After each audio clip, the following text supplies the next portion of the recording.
मारिश कन्या की कथा। श्री पराशर जी कहने लगे, प्रचेतादि तप में लगे रहे, अतः किसी भी तरह रक्षा ना हो सकी और पृथ्वी को वृक्षों ने घेर लिया। कृषि आदि नष्ट हो गई, अतः प्रजा कष्ट पाकर बहुत कुछ का नष्ट हो गया। आसमान पेड़ों से भर गया, इसलिए 10,000 साल तक ना तो हवा बही, ना प्रजा ही किसी तरह का प्रयत्न कर पाई। जब तपस्या समाप्त करके प्रचेता जल से बाहर निकले तो उन्होंने वृक्षों को देखा, जिससे वे बहुत क्रोधित होकर अपने मुख से आग और वायु निकालने लगे। हवा ने वृक्षों को उखाड़ कर फेंक दिया और सुखा दिया तथा प्रचंड आग ने उन्हें जला दिया। इस तरह वहां वृक्ष नष्ट होने लगे। जब भयंकर वृक्ष प्रलय होने लगा तो थोड़े से वृक्ष बचे रहे।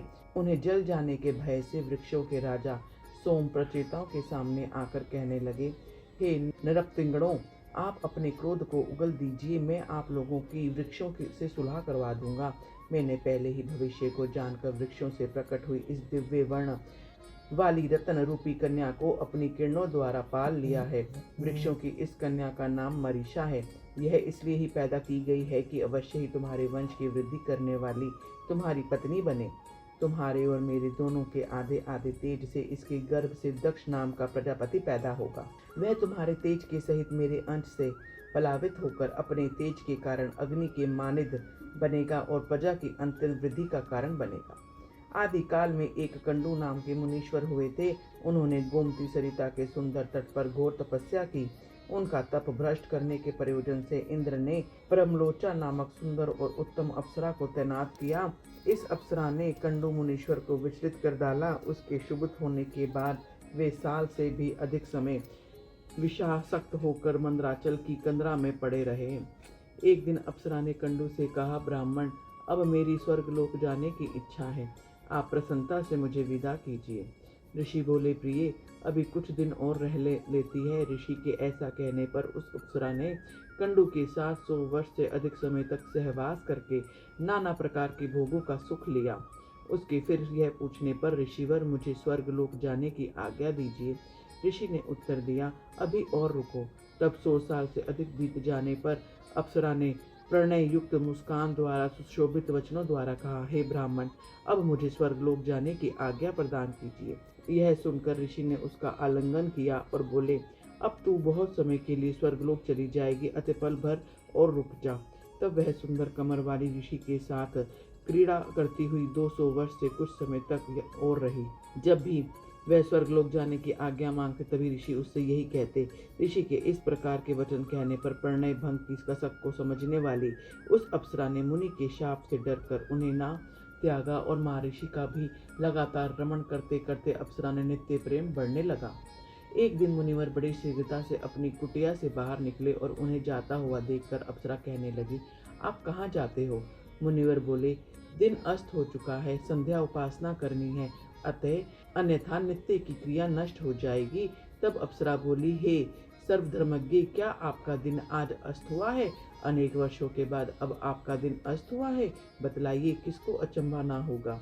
मुनिवर बोले, हे भद्रे, सरिता के इस समुद्र तट पर आज ही सवेरे तुम आई हो। मैंने आज ही आश्रम में तुमको प्रवेश करते देखा था, फिर तुम ऐसा उपहास मुझसे क्यों कर रही हो?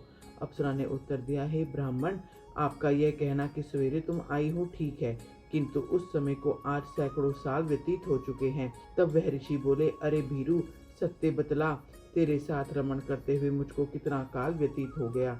अप्सरा बोली, हे मुनीश्वर, आपको मेरे साथ रमण करते हुए 900 साल 6 मास और 3 दिन व्यतीत हो चुके हैं। ऋषि बोले, तू ठीक बतला रही है या मुझसे उपहास कर रही है? मुझे तो ऐसा ही लगता है कि इस स्थान पर तेरे साथ केवल 1 दिन रहा हूँ। अप्सरा ने उत्तर दिया, हे ब्राह्मण, आपसे झूठ किस प्रकार बोल सकती हूँ? यह सुनकर ऋषि अपने को बुरा भला कह कर बोले, मुझे धिक्कार है, मेरी तपस्या नष्ट हो गई। स्त्री को यथार्थ में ही किसी ने मोह उपजाने के लिए उत्पन्न किया है। मुझे अपने हृदय पर विजय प्राप्त करके 6 उर्मियों शुद्धा, पिपासा, लोभ, मोह, जरा तथा मृत्यु द्वारा अतीत को समझना चाहिए। जिसने मेरे इस तरह के ज्ञान को नष्ट कर दिया, उस काम रूपी महाग्रह को बारंबार धिक्कार है। नर्क के ग्राम मार्ग रूप इस नारी के सहवास द्वारा भगवान विष्णु की प्राप्ति के कारण रूप मेरे व्रत नष्ट हो गया। इस तरह उन मुनीश्वर ने स्वयं ही अपनी निंदा करके उस अप्सरा से ऐसे वचन कहे। अरे पापनी, तेरी जहाँ इच्छा हो तू अब जा सकती है। तूने अपनी भाव अभंगिमा द्वारा मुझको विमोहित करके इंद्र के उद्देश्य की पूर्ति की है। मैं अपने क्रोध से प्रज्वलित अग्नि द्वारा तुझको भस्मित नहीं करता, क्योंकि सज्जनों की मैत्री 7 डग चलने से हो जाया करती है।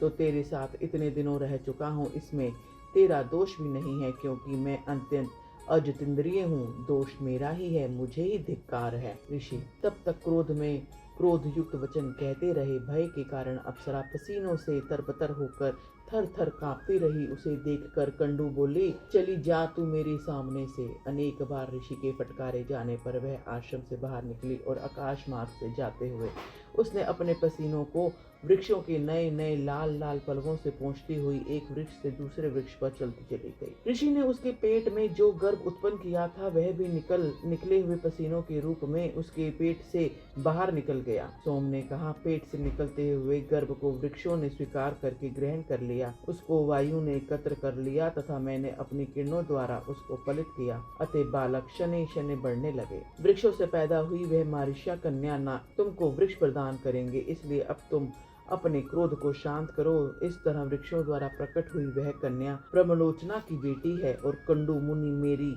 तथा वायु की भी वह संतान है।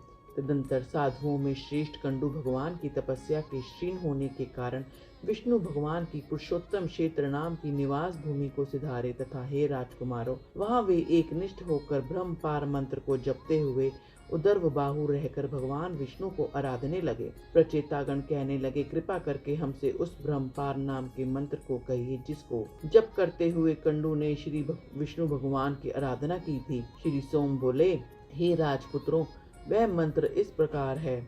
श्री विष्णु भगवान अनंत हैं, सत्य स्वरूप हैं। उनका पार पाना कठिन है, क्योंकि वे संसार मार्ग की अंतिम अवधि हैं। वे पर से भी परे और इंद्रियों के अगोचर परमात्मा और तपस्या में निष्ठ महात्माओं को ही प्राप्त हो सकते हैं। वे भक्तों के पालक और उनकी मनोकामनाओं को पूरी करने वाले हैं। वे संपूर्ण कर्म तथा कर्ता आदि के सहित कार्य के रूप में स्थित प्रपंच का लालन पोषण करते हैं, क्योंकि वे कारण के पंचभूत के कारण, पंचत मात्रा के हेतु तामस अहंकार और उसके भी हेतु महत्व के हेतु प्रधान के भी परम हेतु हैं।